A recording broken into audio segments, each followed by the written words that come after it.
অনেকেই আছো যারা ক্যান্ডি খেতে ভীষণ পরিমাণে পছন্দ করো। আজকের ভিডিওটা কিন্তু তাদের জন্য পারফেক্ট।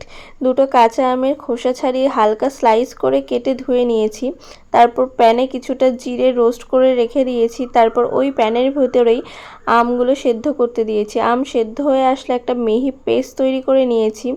প্যানের মধ্যে আমের পেস্টটা দিয়ে আর কিছুটা জল দিয়ে ভালোভাবে নাড়াচাড়া করে নেব। তারপর 2 চামচ চিনি, একটু বিট লবণ, একটু সাদা লবণ দিয়ে বেশ কিছুক্ষণ নাড়াচাড়া করার পরে ওই জিরেটা রোস্ট করে রেখে দিয়েছিলাম ওটারই গুঁড়ো, গোলমরিচ গুঁড়ো, একটু সামান্য শুকনো লঙ্কার গুঁড়ো আর একটু ফুড কালার অ্যাড করেছি।